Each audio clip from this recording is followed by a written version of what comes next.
Hoje nós vamos falar sobre o segundo pilar do processo de emagrecimento saudável e sustentável. Muita gente por aí, quando quer iniciar um processo de emagrecimento, pergunta qual prato ela deve comer, qual treino ela deve fazer, mas pouco se fala sobre aquilo que controla tudo isso: a mente. Se você não treinar a sua mente e não saber identificar os gatilhos que te levam para aquela alimentação ou para aquele sedentarismo, você não vai a lugar nenhum. Quantas vezes você começou uma dieta e parou? Quantas vezes você começou a fazer uma atividade física e depois entrou em exaustão e disse que aquilo não era para você? A constância é uma das coisas principais no processo de emagrecimento. Se você se apegar demais ao perfeccionismo, você não consegue manter o plano de ação constante a longo prazo para que você tenha resultados reais. Vou dar um exemplo. Sabe aquela pessoa que seguiu a dieta na segunda, na terça, na quarta e na quinta-feira, mas aí chega na sexta e ela jacou, né, que a gente fala, deu uma jacadinha, meteu o pé na jaca. Ela vai dizer: agora eu só vou começar segunda-feira que vem. Por quê? A sua semana inteira foi desperdiçada por causa daquela única refeição que você colocou para fora? A gente tem que pensar também que a obesidade, justamente por ter os problemas metabólicos que eu já expliquei no primeiro vídeo sobre corpo, se você não assistiu, volta lá e assiste. O obeso, ele tem mais vontades, mais desejos de comidas gordurosas e de comidas com alto teor de carboidrato. Mas isso não é só culpa do hormônio. A gente também tem que pensar que as nossas emoções, as nossas frustrações mal trabalhadas, os nossos traumas, seja da infância, seja da vida adulta, eles podem ser transformados em vontade. E normalmente a vontade que aparece é daquela comida acolhedora, é daquela comida que dá uma saciedade imediata, que dá a sensação de aconchego logo na hora que você come. E essas comidas normalmente são as comidas extremamente industrializadas, açucaradas, com alto teor de gordura. Então você conhecer os seus gatilhos, você saber o que te frustrou e você conseguir trabalhar essa frustração é extremamente importante para que você consiga continuar no seu processo de emagrecimento e que você consiga saber o que exatamente te levou a ter aquela vontade. Vou dar um exemplo.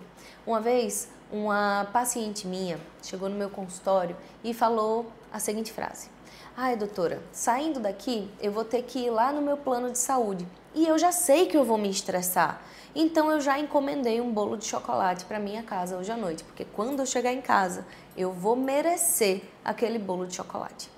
Você percebe que a frustração nem precisou acontecer para ela já estar pensando na recompensa? Quando a gente trabalha a mentalidade, a gente começa a encontrar novas formas de compensação, novas formas de saciedade, em que você não desconte na comida as suas emoções frustradas.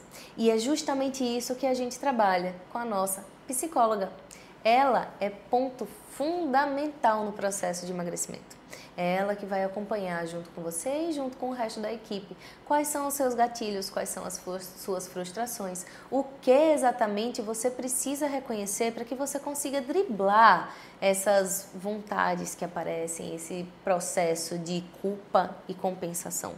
Porque outra coisa que ninguém nos fala é que a culpa também é um importante gatilho para a compulsão alimentar. Quando você se sente culpado por alguma coisa que você deixou de fazer, ou que você não fez direito, ou que você se sente insuficiente, você vai descontar as suas emoções na comida. Sabe aquela pessoa que não come nada o dia todo, mas que no meio da noite, quando está a casa inteira dormindo, ela vai na geladeira e só falta vomitar de tanto que ela come? Isso se chama culpa. E aí no dia seguinte ela está se sentindo tão culpada por aquele excesso de alimentação que ela teve na madrugada anterior, que ela passa o dia todo sem comer. E aí esse ciclo se repete diariamente. E não há corpo saudável dessa forma. Então a primeira coisa que a gente tem que colocar na sua cabeça é a forma de transformar o processo de emagrecimento em algo prazeroso. É algo que você está fazendo por você, para recobrar a sua saúde, para que você consiga retomar as rédeas da sua vida e que você entenda que aquilo é um processo que não vai acontecer da noite para o dia. A magia não está no resultado final, e sim na jornada. Você merece ter uma mente mais forte. Você merece ser capaz de controlar suas emoções e a sua impulsividade. Você merece ter um corpo saudável porque você quer, porque você se ama e não porque alguém está mandando. Nesse programa de acompanhamento, a gente trabalha justamente a forma que você vai ter uma relação saudável com a comida. E agora você conseguiu entender por que a mudança de mentalidade é tão importante no processo de emagrecimento? Esse foi o nosso segundo pilar. E no próximo vídeo eu vou falar para vocês sobre o terceiro e último pilar, que é a alma. Fica ligado!